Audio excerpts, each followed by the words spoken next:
Portanto, tá aí os destaques, ou estão aí os destaques do tênis brasileiro com o Jorge Vinícius. Bom, Michele, vamos falar um pouco aqui de previdência, né? O nosso contato agora é com a Maria Faiocchi, advogada especializada em direito previdenciário. Maria Faiocchi, bom dia, bem-vinda aqui ao jornalismo da Nova Brasil. Bom dia, Nonato, bom dia, Michele, bom dia a todos, tudo bem com vocês? Tudo ótimo, feliz ano novo, feliz 2025, mais feliz para quem já está assim, prestes a se aposentar, talvez, ou encaminhando, ou que está organizando o começo desse ano para planejar melhor essa aposentadoria em 2025. A gente sabe que a reforma da Previdência, ela trouxe várias mudanças, inclusive algumas regras de transição, e tem algumas dessas regras que passaram a valer justamente nessa virada, não passaram, doutora?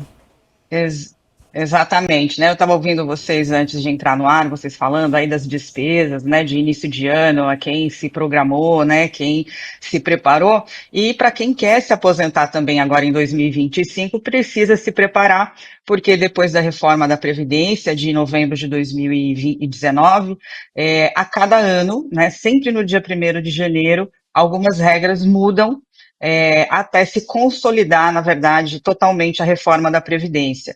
Então, hoje, né, desde o dia 1º de janeiro, duas regras muito importantes aí da reforma da Previdência, essas regras de transição mudaram, né, que é a regra da aposentadoria por tempo de contribuição mais a idade mínima e a regra dos pontos. Então, aquele trabalhador que já vinha contribuindo há muito tempo para a Previdência tem que prestar muita atenção, porque esse ano aumentou, né, aí o tempo de contribuição, a idade mínima. Por exemplo, para uma mulher se aposentar agora em 2025 por tempo de contribuição e idade mínima, ela precisa ter no mínimo 59 anos de idade, né, e 30 anos de contribuição. E os homens, essa idade mínima também aumentou para 64 anos de idade e 35 anos de contribuição. Outra turma aí, né, de pessoas que pretendem se aposentar agora em 2025, que também sofreram alteração, que sofreu alteração e que vai ter algum probleminha aí, porque vai ter que esperar um pouquinho mais, quem está tentando se aposentar pela regra dos pontos, que é uma regra que você soma o teu tempo de contribuição mínimo, que mulher é 30 anos e homem 35, mais a sua idade, e aí é diferente dessa outra que eu acabei de falar, porque a idade mínima não importa, mas a soma da idade e esse tempo mínimo de contribuição, para uma mulher tem que somar 92 pontos e para um homem 102 pontos. Então ficou bem mais complicado, ficou bem mais difícil agora em 2025, porque muitas pessoas estão reclamando, a gente, né, vai acompanhando aí ao longo dos anos, desde 2019, quando aconteceu a reforma da Previdência, muita gente fica correndo atrás dessas regras de transição na tentativa de se aposentar. Porque hoje, né, desde a reforma, a regra geral é no mínimo 65 anos de idade para homens e 62 anos de idade para mulher, tendo ali no mínimo 15 anos de contribuição. Então, as pessoas precisam realmente se preocuparem aí em fazer esse cálculo, em se programar, porque a cada ano vai ficando mais difícil até chegar em 2031, que aí acaba definitivamente aí essas regras de transição. Só que eu queria ter uma ideia rápida no que ela falou aqui de algumas idades, por exemplo. Então, da idade mínima da mulher, que passou a ser 59, certo? Antes era quanto, doutora? Sim. Não tinha. Para você se aposentar por tempo de contribuição, antes da reforma, o que você precisava ter? Bastava você trabalhar o mínimo necessário para aposentadoria por tempo. Então, antes, como era? Mulher, se tivesse 30 anos de contribuição e homem 35 anos, independente da idade, já se aposentava.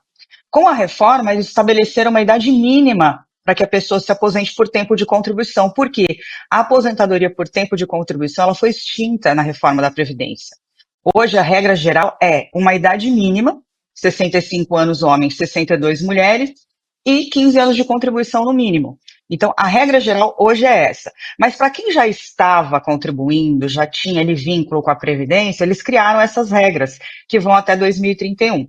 Então, antes não tinha idade mínima, agora, com a regra de transição, tem. Aí muita gente me pergunta, mas qual é a diferença da regra dos pontos, né? Que eu acabei de falar também, que mudou também agora no dia 1º de janeiro. É que na regra dos pontos, você soma a idade, mas o tempo mínimo, que é a mesma coisa, 30 anos mulher, 35 anos homem, mas não tem essa regra de ter uma idade mínima. Você somou os dois, deu 92 pontos mulher, 102 homens, já aposenta. Né? Então, as pessoas precisam realmente, hoje em dia, né, eu sempre falo, quem quer se aposentar e quem já trabalhava antes da reforma, tinha um bom tempo de contribuição, precisa realmente fazer um levantamento, fazer uma programação, fazer um estudo previdenciário para saber qual regra se aposentar.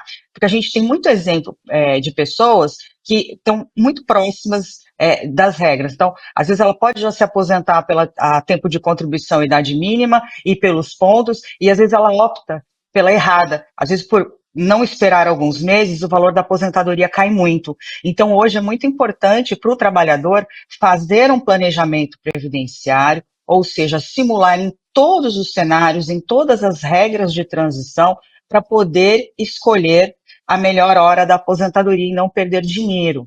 E um alerta que a gente sempre fala para quem é trabalhador e está nessa fase aí meio nebulosa, não sabe em que data é a melhor data de aposentadoria, tomar muito cuidado com a calculadora do INSS, porque nós temos relatos de pessoas que confiam no que está na calculadora e acabam aposentando num valor que não é o correto, que não seria o melhor para essa pessoa. Então, se isso, por exemplo, acontecer, a pessoa não se planejou, a pessoa não fez esse planejamento previdenciário, deu entrada na aposentadoria e viu que o valor saiu muito baixo, existe também a possibilidade de cancelamento dessa aposentadoria. Só que para cancelar tem algumas regrinhas. A pessoa não pode receber o pagamento da aposentadoria, ela não pode sacar o fundo de garantia também. Então tem que tomar muito cuidado, se não conseguiu escolher uma data certa, e aí viu que errou, que fez bobagem, acabou se aposentando de forma errada, uma forma mais desvantajosa, aí parar e pedir o cancelamento. Perfeito. Maria Faioc, advogada especializada em direito previdenciário, trazendo para a gente aqui os detalhes desse início de 2025 com essas regras de transição, como ela destacou, vão até 2030. Muito obrigado, viu, Maria, pela entrevista aqui ao Jornalismo da Nova Brasil. Um ótimo dia aí para você.